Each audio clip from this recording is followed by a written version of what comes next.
Assalamualaikum warahmatullahi wabarakatuh. Kembali lagi di channel Istana Misteri. Untuk kisah yang akan saya bawakan kali ini, yaitu sebuah kisah yang berjudul Pesugihan Bakso Pak Lukman. Dan sebelum kita lanjut ke ceritanya, tekan dulu tombol like video ini. Dan jangan lupa tekan juga tombol subscribe channel ini. Nyalakan juga lonceng notifikasinya agar tidak ketinggalan cerita-cerita baru dari channel ini. Dan seperti apa untuk kisah kali ini? Langsung saja kita masuk ke ceritanya.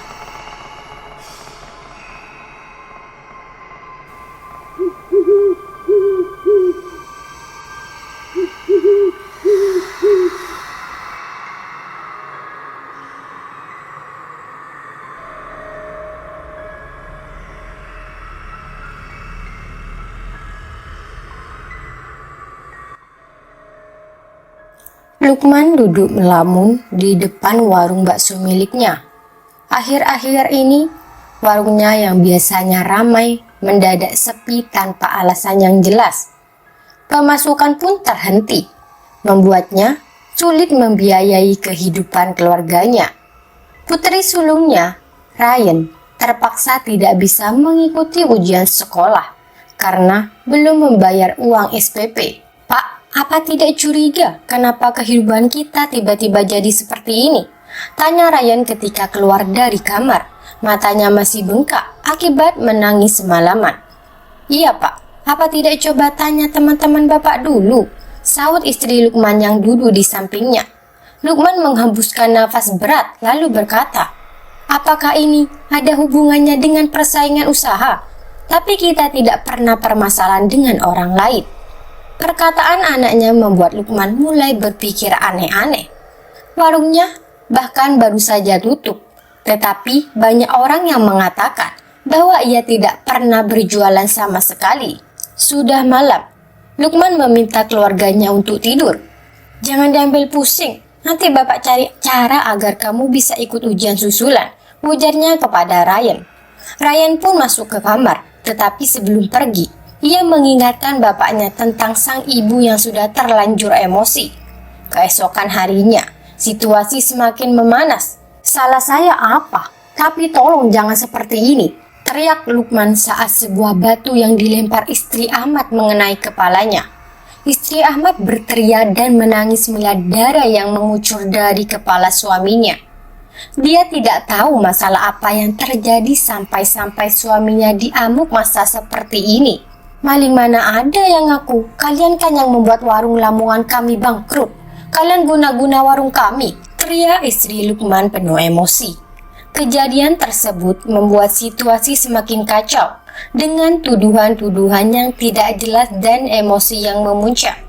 Masyarakat sekitar mulai bergunjing dan kehidupan Lukman serta keluarganya semakin terpuruk dalam ketidakpastian. Astagfirullah. Kalau bicara itu dijaga dulu, Bu. Kami tidak melakukan hal seperti itu, bantah istri Ahmad dengan suara bergetar karena takut dan panik melihat suaminya terluka. Halah, sudah terbukti, masih aja berkelit.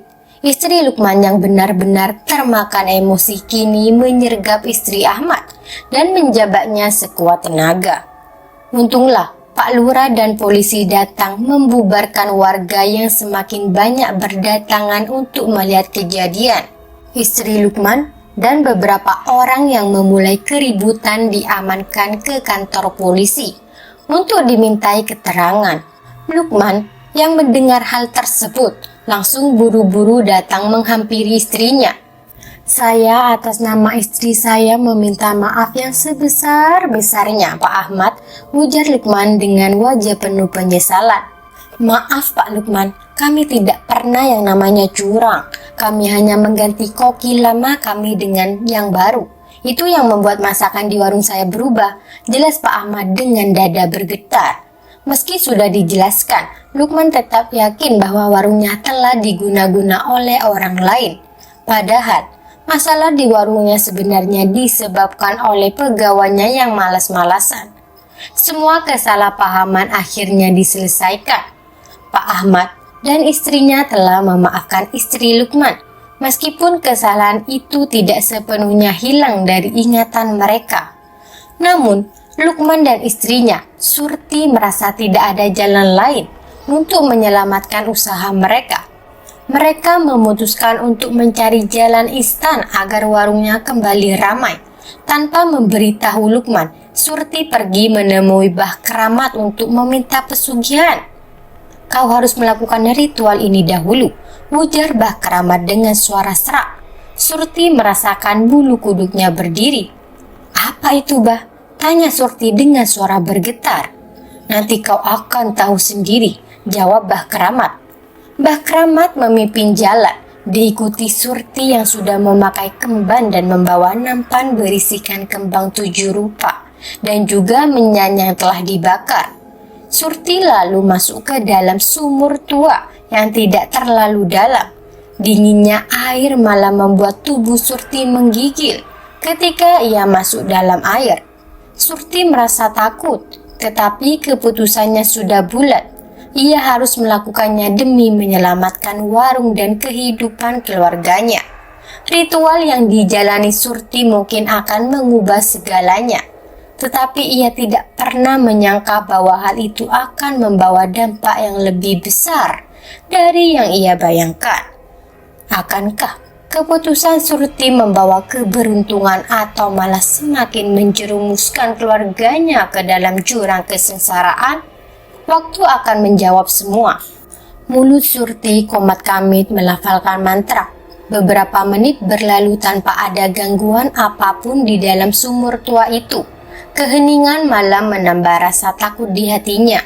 Tetapi ia terus melanjutkan ritual dengan penuh keyakinan. Tiba-tiba, terdengar suara tepuk tangan dan suara misterius yang memecah keheningan. "Jangan ganggu, jangan ganggu." Sosok kuntilanak muncul di hadapan Surti, terbang mengitari sumur dan menatapnya dengan tatapan tajam.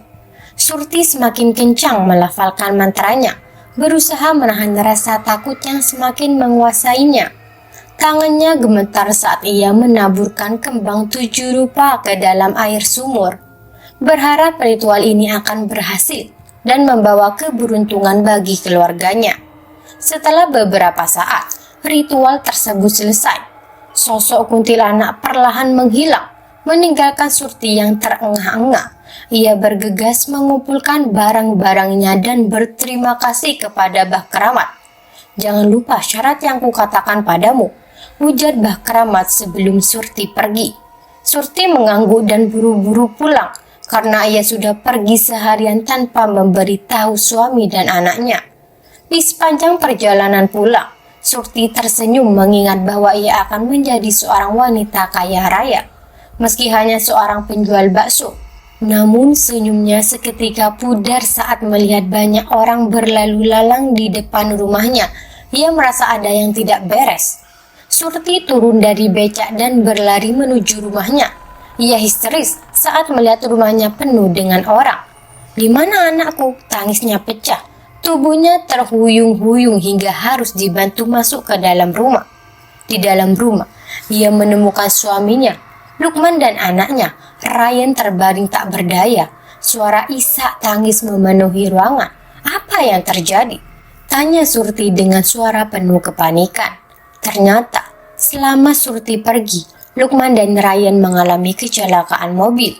Mereka sekarat dan tidak bisa diselamatkan. Surti merasa ada yang menarik mereka sehingga tidak dapat keluar dari mobil saat kecelakaan terjadi.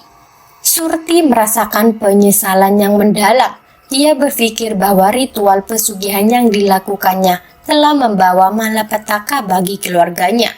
Ia menyesal telah memilih jalan instan dan melupakan segala nilai yang pernah dipegangnya.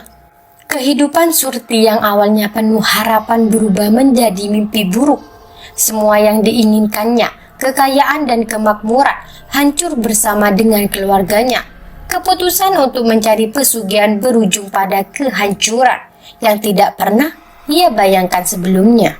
Dan seketika, mobil itu meledak dan terbakar bersama Lukman dan Ryan di dalamnya. Kematian sudah menjemput mereka, dan Surti merasakan dinginnya penyesalan yang menjalar dalam hatinya.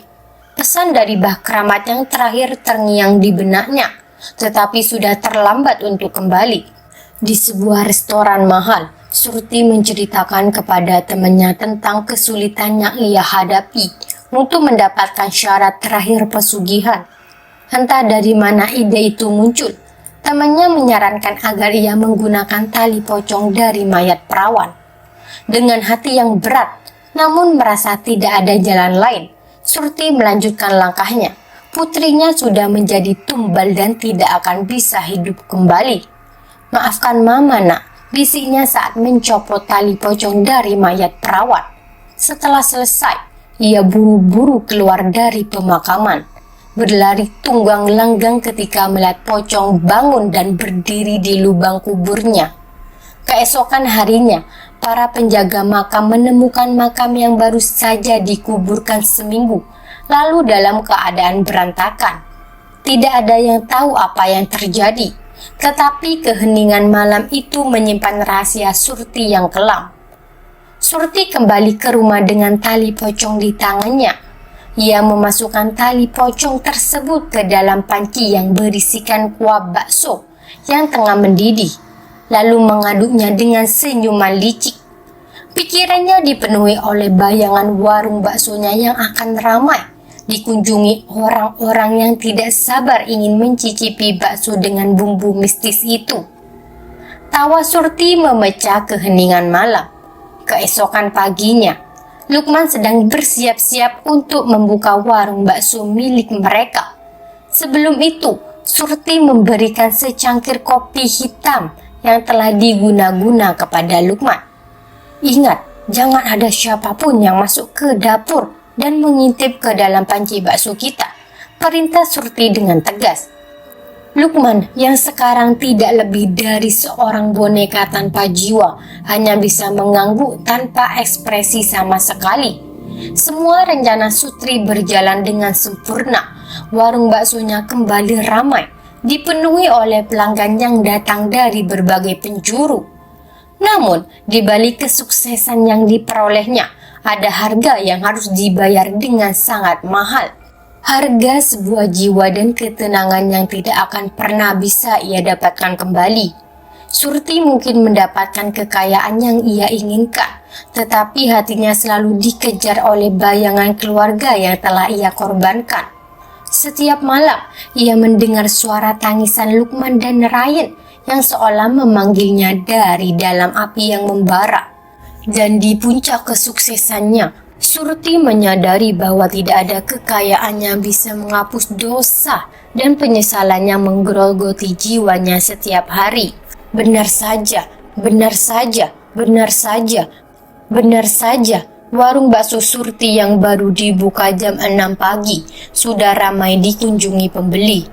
Mereka berdesak-desakan hanya untuk merasakan bakso di warung Lukman. Bahkan ada yang rela antri hingga berjam-jam. Menyadari ini akan terjadi, Surti telah memperkerjakan beberapa karyawan dan membuat stok bakso yang sangat banyak. Karena ia tahu pocong peliharaannya pasti akan menarik semua pelanggan yang lewat di depan warung miliknya. Setahun sudah usaha mereka berjalan lancar. Setiap pagi, Surti harus bangun lebih awal untuk menyiapkan bumbu bakso yang akan dibagikan. Namun malam ini terasa berbeda. Setelah tahlilan selesai, Surti merasa lelah dan pergi ke dapur untuk mengecek masakan. "Lukman," panggilnya, mengira suaminya sudah pulang. Namun, suara ketukan pintu terdengar begitu nyaring. "Buka sendiri, Mas. Kan kamu bawa kunci," teriak Surti dari dalam rumah. Emosinya memuncak karena kaget. Surti lalu berjalan ke kamar dan mengganti baju. Ketukan pintu masih terdengar semakin keras. "Astagfirullah, tinggal buka sendiri," Surti berteriak berjalan dengan emosi yang memuncak. Bersiap ingin memarahi suaminya yang mengetuk pintu demikian keras. Namun, ketika membuka pintu, ia mendapati rumah itu sudah kosong. Kepala Surti celingak-celinguk mencari keberadaan suaminya, tetapi tidak ada siapapun di sana. Surti bergedik ngeri. Ia segera menutup pintu lalu dengan takut berjalan ke arah dapur. Tangannya gemetar ketika ingin menyibak tirai. Siapa sih yang usil? Gumamnya sendiri sembari mengambil panci yang biasa ia gunakan untuk membuat bumbu kuah bakso yang sudah tergeletak di lantai. Di pojok ruangan terlihat sosok pocong tengah menyirangai menatap Surti dengan tatapan tajam, seolah ingin memangsa. Wajah pocong itu terbakar dan penuh darah, tidak mengalihkan pandangan sedikit pun. Surti merasa dadanya sesak. Itu kamu kan? Dendam kan? Ia berteriak ketakutan, namun tidak ada respon dari pocong tersebut. Di tengah malam yang hening, suara ketukan pintu terdengar lagi. Dengan terpaksa, Surti berjalan perlahan menuju pintu. Ia tidak berani memalingkan pandangannya dari pocong yang terus mengawasi. Suara ketukan semakin keras. Gendang telinganya terasa pecah mendengar suara tersebut. Dengan langkah gemetar, Surti membuka pintu. Di hadapannya hanya ada kegelapan malam. Tidak ada siapapun di sana. Namun, suara berat yang memanggilnya namanya terus terdengar dari arah belakang rumah. Surti, Surti. Surti berjalan kembali ke dalam rumah, memanggil nama suaminya. Lukman, Lukman. Namun yang ia temukan hanya kegelapan dan keheningan yang menakutkan. Sosok pocong yang tadi terlihat di dapur sekarang berdiri di hadapannya. Wajahnya yang terbakar dan penuh darah semakin mendekat. Tatapan dendamnya semakin tajam. Surti tidak bisa berbuat apa-apa. Tubuhnya kaku, jiwanya terguncang. Dalam ketakutannya, ia hanya bisa menunggu nasib yang menjemputnya. Berharap bahwa suaminya sedang iseng menakut-nakutinya, Surti memanggil, "Mas Lukman." Namun ketika membalikkan badan, ia melihat sosok pocong berdiri di hadapannya. Sosok pocong itu sungguh menerkamnya dengan tatapan parah yang tidak terelakkan. Suara musik misterius mengisi udara, membuat suasana semakin mencekam. Akhirnya, Surti hanya bisa meratap, mengingat masa-masa indah yang kini terasa begitu jauh. Omset seluruh warung menurun drastis dan ada beberapa masalah yang terjadi, ucap Lukman. Mendengar ucapan suaminya, Surti meneteskan air mata. Lenyap sudah kerja kerasnya selama ini karena sudah pasti ia tidak bisa melakukan ritual seperti biasa. Belum lagi pocong itu yang selalu berdiri di pojok ruangan, menatapnya lekat tanpa sedikit pun meninggalkan pandangan. "Apa maumu?" gumam Surti yang hanya bisa didengar dirinya sendiri. Pocong itu mendekat ke arahnya dengan langkah perlahan, membuat bulu kuduknya meremang. Lukman gusar ketika baru masuk ke dalam kamar. "Dasar laki-laki tak bisa diharapkan," kata Surti. Mulutnya tertutup rapat tak mampu berbicara. "Sebentar lagi kau akan menyusulku," ujar pocong itu dengan suara berat. Pocong itu melayang pelan ke arah Surti dan langsung berbaring di sampingnya di atas ranjang. Bau daging terbakar terasa menusuk hidung, membuat Surti semakin ketakutan.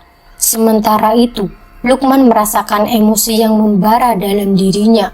Ia segera berlari ke kamar dan melihat Surti yang mengotori tempat tidur. Emosi Lukman semakin meningkat.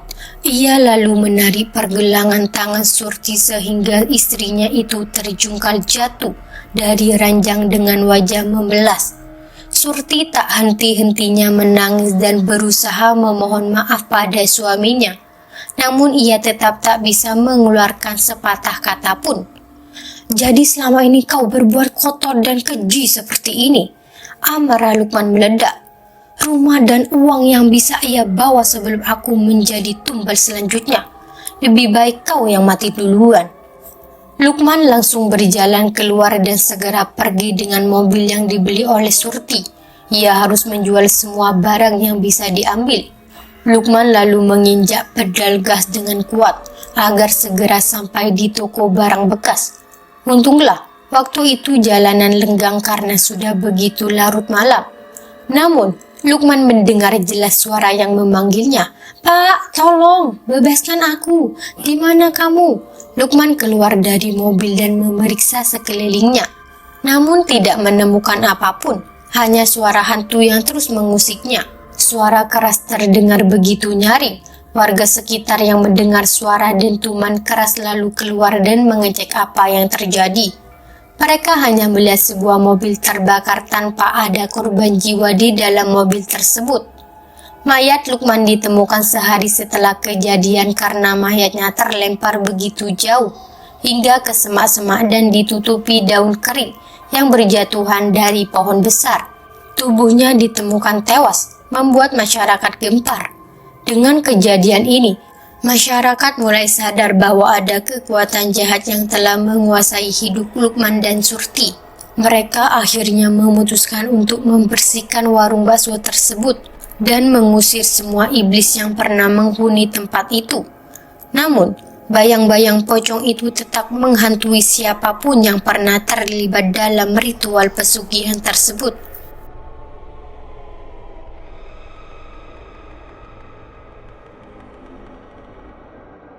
Baik teman-teman, sekian untuk kisah kali ini. Bagaimana menurut kalian tentang kisah ini?